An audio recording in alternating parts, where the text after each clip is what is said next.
But it's halfway through, so and we don't know exactly how many delegates we're going to get, but a lot more than is on the scoreboard right now, because there's a lot of process going on in all the states where the straw votes were obtained.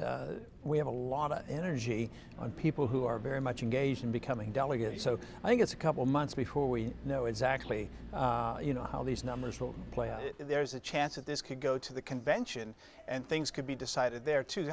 Do you think it'll turn out that way, or what do you see happening at the GOP convention? I think it's a possibility. It would be unusual, of course, because usually and I'm sure those who are in charge or ahead, they don't want that to happen, but that's the way the process could work. And it would be a more democratic process, if this would happen, then the people who voted for the other candidates then have a little more say in the process. Do you feel like you've gotten a fair shake in the national media? And I was thinking even in particular in the early going, say even back to the Iowa caucuses, do you think they gave you the credit and the attention that perhaps you may have deserved? It had to get so bad that Jon Stewart had to come to my defense in making fun of it, because they would just automatically skip using my name.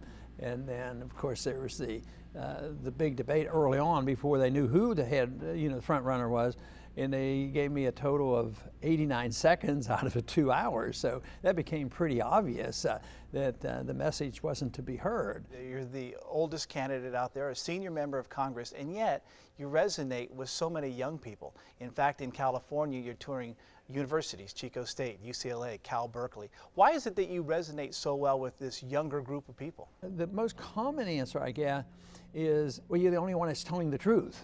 And I said, yeah, but they say the same thing. And, well, we don't believe them.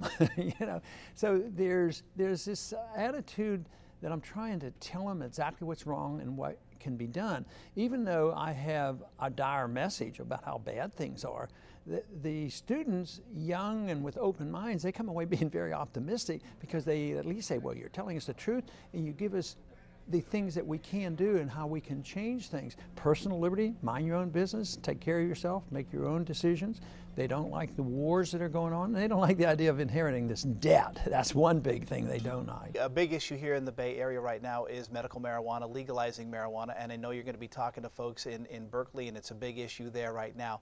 What would you say to them, or are you going to bring that up? Will you talk about that kind of thing? Where do you stand on that? I say the feds should get lost. They have no business. If they write a law and said medical marijuana is a reasonable thing to ask for, the feds shouldn't come in and arrest people who are doing this, obeying the California law. I think people have the right to put into their minds and into their souls and into their bodies whatever they want at their own risk. We just had some new polls come out about California.